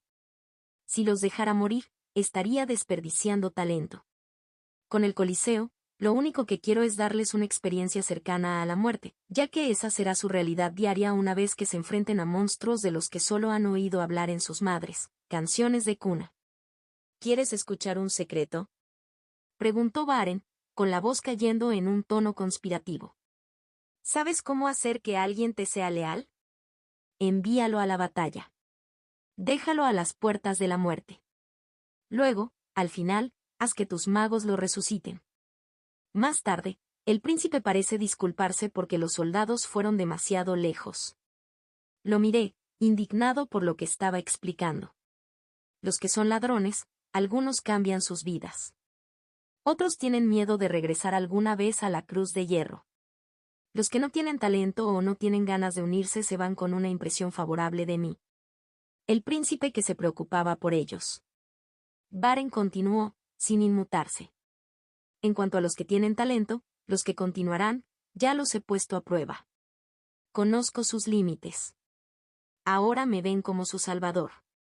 Y cuando reciban los manuales de entrenamiento y obtengan maná, les habré dado el premio que cambia sus vidas. Cuando terminó de explicar, nos trajeron a mis compañeros de celda. Aquellos que desearan continuar su formación tendrían la oportunidad. Los que no lo hicieran serían liberados, con documentación que certificara su servicio y un modesto estipendio. Lyra no había dudado. La palabra dejar salió de su boca antes de que Baren terminara la oración. Jarrett siguió su iniciativa. Su sonrisa torcida era más amplia de lo que jamás la había visto. Me dio un puñetazo en el hombro al pasar. No mueras, idiota, dijo. Marcus se quedó. El soldado había escuchado la oferta de Baren con los brazos cruzados y el rostro ilegible. El complejo del norte, dijo Marcus. El que mencionaste, quiero el entrenamiento de oficiales. Baren lo había confirmado con un gesto de asentimiento. Marcus se volvió hacia mí. Aquí es donde me dirigía antes del Coliseo, dijo. La única razón por la que me ofrecí como voluntario. La razón por la que me puse en esa celda. Extendió su mano. Lo tomé. Su agarre era la misma presión insensible que había sido la primera vez. Te encontraré al otro lado, dijo. Me soltó la mano, cuadró los hombros y siguió a un soldado por una puerta diferente a la que habían usado Lyra y Jarrett. Eso me dejó. De pie en el estudio de Baren con Iris y Dres y la calidez menguante de 3 personas que se habían convertido en algo cercano a la familia a lo largo de 100 bucles. Baren había firmado las órdenes de despliegue. Un equipo de entrenamiento adscrito a la guarnición de Grensheim. Cerca de la línea del frente. Había asignado 2 soldados como escoltas. Proporcionó un carruaje. Disposiciones concertadas. Todo debería haber parecido un sueño. Lo habría hecho si no fuera por el carruaje. El vehículo se tambaleó sobre otro surco. El carruaje era pequeño. No el transporte militar reforzado que me había llevado desde Grensheim a la capital. Ni siquiera los modestos modelos civiles que había visto recorriendo las calles durante mis breves vislumbres de la ciudad. Esta era una caja sobre ruedas. Paredes de madera tan delgadas que podía ver la luz del día a través de la veta. Un banco a cada lado, acolchado con algo que alguna vez fue cuero y ahora era un misterio descascarado. Un techo de lona se extendía sobre un marco de sauce doblado que crujía con cada ráfaga de viento. 2 mulas lo tiraron. No caballos. Mulas. Criaturas de mal carácter cuya opinión sobre su cargamento se expresó a través de largas pausas de protesta. Me senté en el banco izquierdo. Iris ocupaba la derecha. Dres había reclamado el estrecho espacio junto a la pared trasera. Sobre nosotros, en el banco del conductor, 2 soldados de la Cruz de Hierro estaban sentados de espaldas a nosotros. Su conversación, cuando se molestaron en tener una, consistió en intercambios monosilábicos sobre las condiciones de la carretera y el clima. Dres suspiró. Esto, dijo, es un castigo. Su corto cabello rojo anaranjado fue empujado hacia atrás desde su frente. Sus ojos, que nunca dejaron de analizar por completo su entorno, pasaron del techo de lona al cuero agrietado y a las tablas del suelo astilladas debajo de sus botas. Lo que no he determinado, continuó, es si nos están castigando porque fuiste demasiado ambicioso en tus exigencias o porque Iris no pudo mantener la boca cerrada delante de un príncipe. Eso no es, empezó Iris. La mirada de Dres se dirigió hacia ella. Se levantó una ceja. La boca de Iris se abrió durante otro medio segundo. Luego se cerró. Sus brazos se cruzaron sobre su pecho y fijó su atención en la línea de árboles que pasaba. Dejé que la tranquilidad se extendiera una milla más antes de que la pregunta que había estado sosteniendo encontrara la salida. ¿Por qué estás aquí? Ambos me miraron. Ustedes dos, aclaré. Dres, podrías haber regresado a la academia. Iris, podrías haber regresado con tu familia en Exensei. Ninguno de ustedes necesitaba estar en este carruaje. Iris se movió en su banco. Sus brazos no se cruzaron y luego se cruzaron nuevamente en una configuración diferente. Soy militar, dijo. Servicio activo. Las órdenes que me llevaron a la capital fueron específicas: localizar a Caspar von Exenseit, confirmar su situación, informar de los resultados. Esas órdenes procedían de un oficial de campo en Grenzheim. Se frotó la nuca. Las órdenes no incluían permanecer en la capital indefinidamente. Ahora que has sido localizado y tu estado confirmado, mi tarea aquí está completa. Eventualmente recibiré nuevos pedidos. Probablemente un llamado a la guarnición oriental donde tiene su base mi unidad. Una pausa. Hasta que lleguen esas órdenes, iré a donde me lleva mi tarea actual. Y mi tarea actual, hizo un gesto hacia el carruaje, las mulas, el camino, es aparentemente esta. Asentí. Se volvió hacia Dres. Ella ya estaba hablando. Mi profesor fue enviado a ayudar al Frente Sur hace 4 semanas, dijo. No ha regresado. No ha enviado correspondencia. Necesito encontrarlo. 4 semanas es mucho tiempo, dije. ¿Seguirá allí? La expresión de Dres no cambió. Ella se encogió de hombros. No se ha puesto en contacto con la academia, dijo. Si hubiera abandonado el frente, habría habido alguna comunicación. Su silencio sugiere que todavía está allí. De todos modos, dijo, tengo que ir al sur. Grenzheim es donde estuvo destinado por última vez. Así que Grenzheim es el lugar al que me dirijo. No presioné más. El camino serpenteaba hacia el sur a través de un terreno que alternaba entre bosque y campo abierto. Me había adaptado al ritmo de ver pasar el paisaje. El bosque se adelgazó. El camino se ensanchó ligeramente donde alcanzó una cresta baja, y a través de un hueco en la línea de árboles pude ver colinas onduladas que se extendían. Uno de los soldados en el banco del conductor se movió. Su mano se levantó para sombrear sus ojos. Se inclinó hacia adelante, entrecerrando los ojos ante algo que tenía delante. Obstrucción, gritó. La carretera está bloqueada. Parece que algo está en el camino. Ya estaba balanceando su pierna sobre el borde del banco, con una mano alcanzando la espada que tenía en la cadera. Iré a limpiarlo. Bren, toma las riendas. No. La palabra salió de mi boca antes de que terminara de decidir decirla. Mi cuerpo ya se estaba moviendo, con una mano apoyada contra el bastidor del carruaje mientras me ponía de pie. No te bajes, dije. El soldado hizo una pausa, con una bota a medio camino del suelo. Me miró con una expresión que mezclaba confusión e irritación. Mi mano encontró el arma apoyada contra la pared interior al lado de mi banco. La espada de entrenamiento. Uno de los que llevaba en el Coliseo. Una hoja de mano y media de madera dura pulida, con su superficie lisa y sin marcas a pesar de las docenas de peleas que había soportado. Cuando los soldados me lo entregaron durante nuestra salida de la capital, me explicaron por qué. Encantado, había dicho el armero, golpeando la hoja con un nudillo. El sonido que producía era más denso que el que produciría la madera. El grano ha sido saturado con una matriz fortalecedora. No mantendrá la ventaja. Pero tampoco se astillará.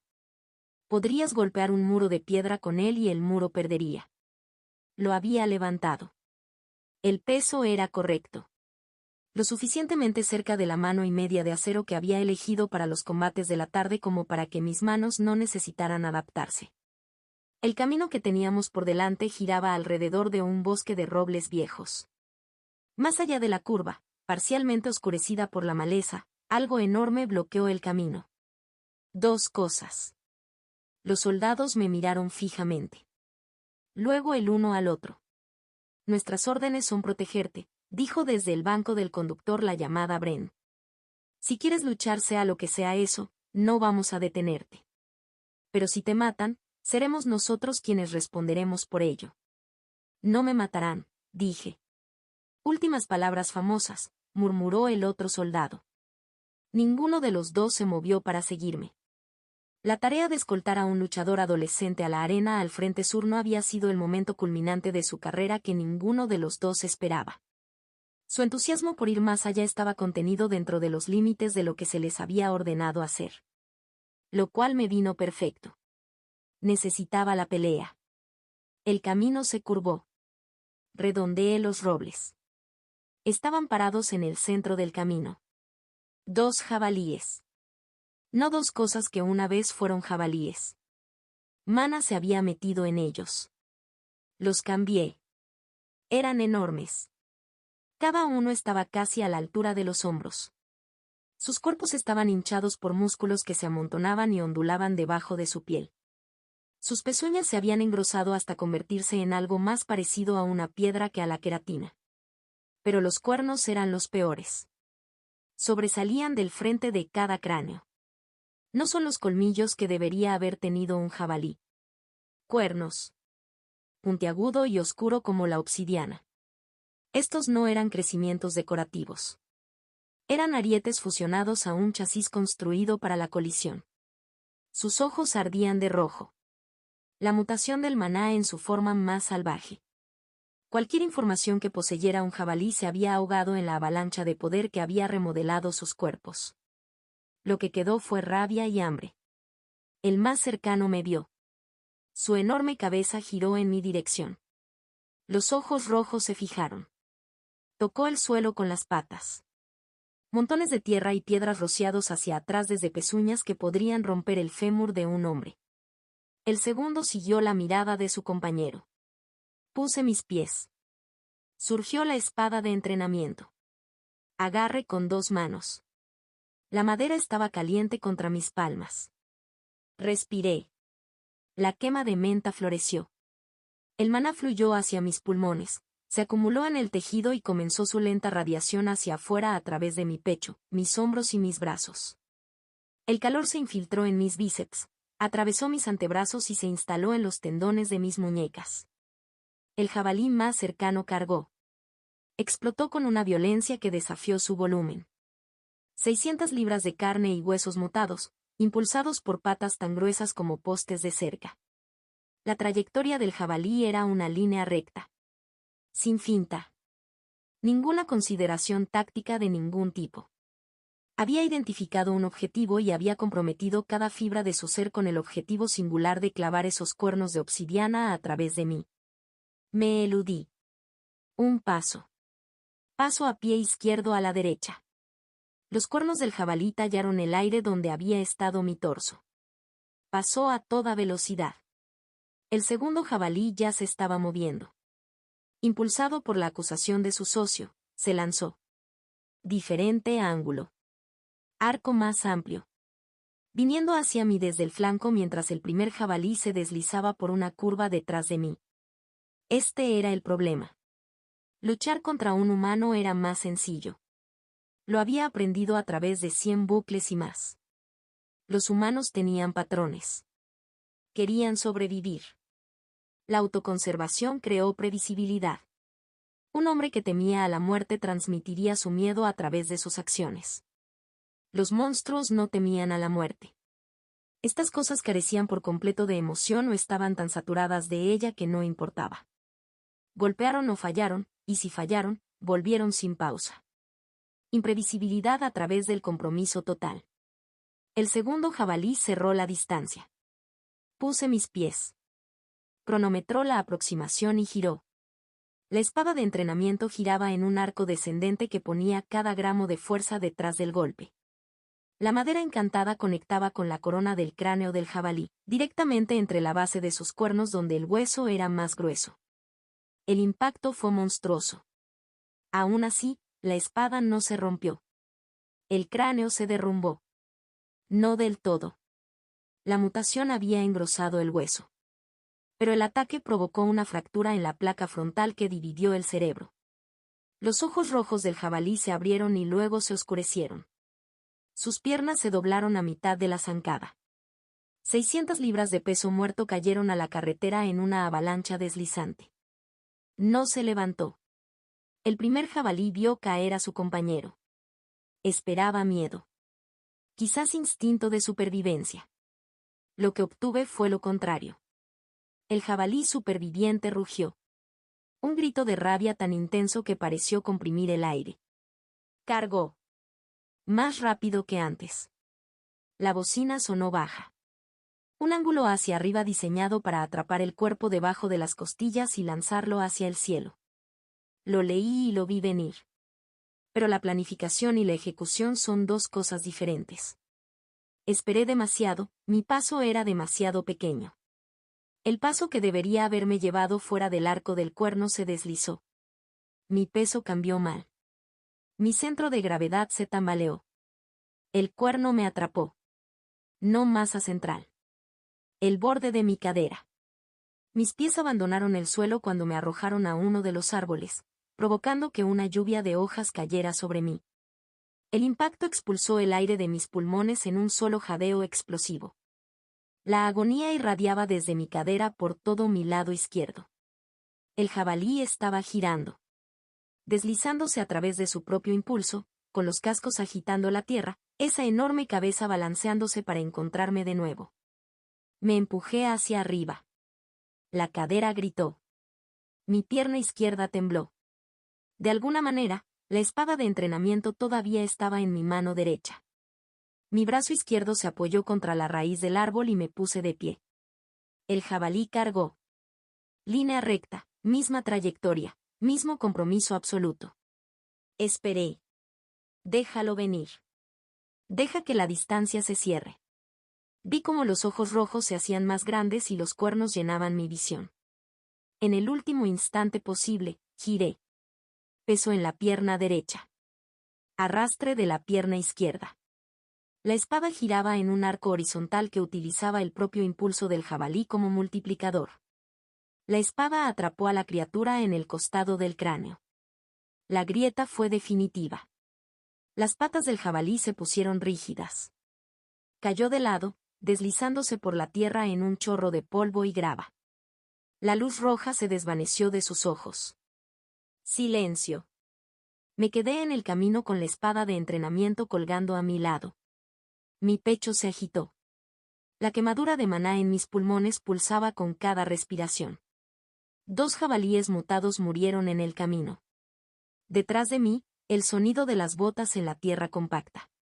Uno de los soldados se acercó. Pasó junto a mí sin decir palabra, se agachó junto al cadáver más cercano y presionó una mano contra la piel. Él miró hacia arriba. Buena matanza, dijo. Huelgas limpias. La carne se puede salvar. Sacó un cuchillo de su cinturón y comenzó a examinar el cadáver.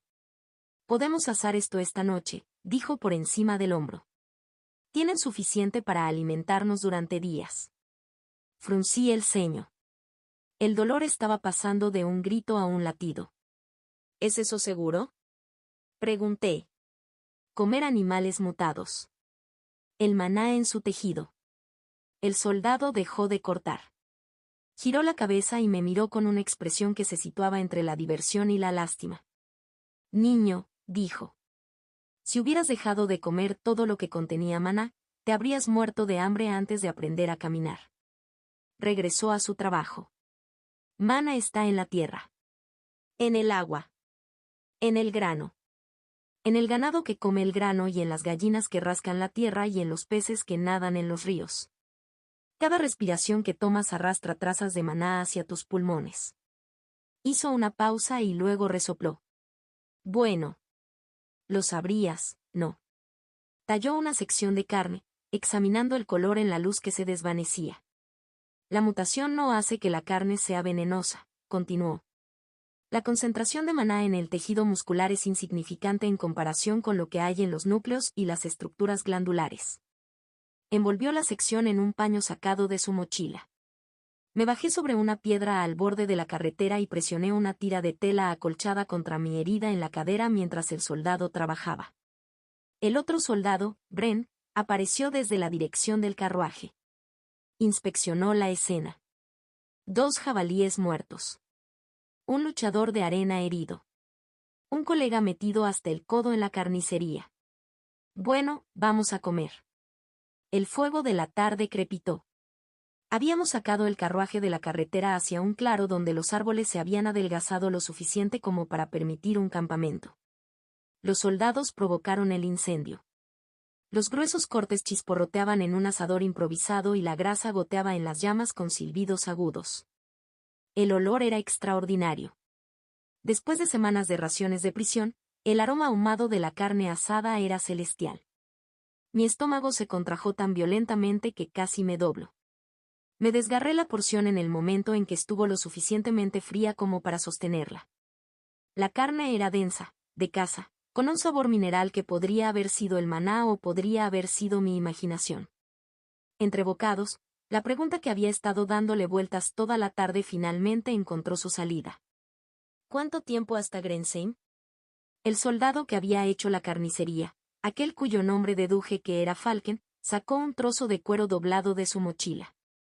Se lo extendió por la rodilla, alisando los pliegues con los dedos callosos. Un mapa. Estamos aquí. Tocó un punto a lo largo de un camino que serpenteaba a través del bosque por el que habíamos estado viajando. Grensheim está aquí. Su dedo se movió hacia el sur y ligeramente hacia el este. La distancia entre los 2 puntos era considerable. 30 días, dijo Falken. Dar o recibir. Al ritmo que se mueve este vagón y teniendo en cuenta todo lo que nos encontramos en la carretera. Miré el espacio entre sus 2 dedos e hice los cálculos. 30 días de viaje. Quedan 163 en la cuenta atrás. Cuando llegáramos a Grensheim, una quinta parte del tiempo restante ya habría desaparecido. TCH. El sonido se escapó antes de que pudiera captarlo. Un chasquido de la lengua contra los dientes, agudo y frustrado. Falken me miró. Sus cejas se levantaron un poco, pero no hizo comentarios. Necesitaba todos los días disponibles, pero me tragué la frustración. Falken todavía sostenía el mapa. La luz del fuego se proyectaba sobre su superficie. Me incliné más cerca. Nunca había visto un mapa de este mundo. Es de suponer que el Caspar original había estudiado geografía en algún momento de su carrera en la academia, pero todo lo que había aprendido no había sobrevivido a la transición a mi conciencia. El mapa fue dibujado a mano sobre cuero tratado. El detalle fue impresionante. Caminos marcados con tinta marrón. Ríos en azul. Cadenas montañosas representadas en cuidadosa trama cruzada. Ciudades y pueblos indicados por símbolos que variaban según su tamaño y significado. En el centro, dominando el territorio principal del mapa, una extensa extensión estaba etiquetada en negrita. Silberwald. El reino se extendía a lo largo de lo que inicialmente consideré una costa aleatoria. Un límite sur irregular que fue dibujado en rojo en lugar del negro utilizado para otras fronteras. La línea roja estaba etiquetada con un texto pequeño. Frente activo, territorios elfos. Al norte de Silberwald, otro territorio ocupaba una parte sustancial del mapa. República de Volkenmark. Territorios más pequeños salpicaban los márgenes. Reinos y principados con nombres que no reconocí, sus fronteras dibujadas en líneas de puntos. Más allá de todos ellos, al este, al sur, al interior profundo del continente, el mapa simplemente se detuvo. El cuero estaba en blanco. Me quedé mirando el mapa. Conocía esta costa. La costa oeste de América del Norte. La larga columna vertebral que va desde lo que había sido México hasta lo que había sido Alaska. Silverbald ocupaba la sección central. Aproximadamente donde habían estado California y Oregón. La República de Volkenmark se extendió por los territorios del norte, Columbia Británica, Alaska y Yukon. Los reinos más pequeños llenaron los márgenes. Lo que había sido Arizona, Montana, las zonas habitables dispersas a lo largo de las cadenas montañosas. Al este de las montañas rocosas, nada. La humanidad había sido comprimida. Presionado contra el borde occidental de un solo continente. ¿Son estos todos los territorios humanos? Pregunté. Iris levantó la vista de su porción de jabalí. ¿Nunca estudiaste geografía?, ella preguntó, medio riendo. ¿Los últimos reinos? Es un plan de estudios de primer año en todas las escuelas de Silverbald. No respondí. La excusa que había usado antes, estuve protegido, no sé cosas que todos los demás saben, se sintió insuficiente para esto. Dress habló sin levantar la vista de la tira de carne que estaba comiendo. Dos grandes potencias. Su voz llevaba una cadencia desapasionada. El imperio de Silverbald al sur. La República de Volkenmark al norte. Entre ellos, aproximadamente una docena de reinos y principados menores de estabilidad variable. Dejó la tira y se secó los dedos con un paño. Los estados menores sobreviven gracias a la geografía y las alianzas. Pases de montaña. Valles defendibles. Ella hizo una pausa. La mayoría de ellos no durarán. El desgaste es constante. Cada década, uno o dos caen en incursiones. Incursiones élficas desde el sur. Expansiones del territorio bestial desde el este. El mapa se encoge. Se ha ido reduciendo desde la antigüedad. Ella recogió la tira otra vez. En cualquier momento, dijo, cualquiera de esos reinos menores podría dejar de existir. Una mala temporada. Un asalto coordinado. Un fracaso de la línea defensiva. El margen entre la supervivencia y la aniquilación podría ser una sola batalla. El fuego crepitó. Las chispas se elevaron hacia la oscuridad. Miré el mapa otra vez. El margen entre la supervivencia y la aniquilación podría ser una sola batalla.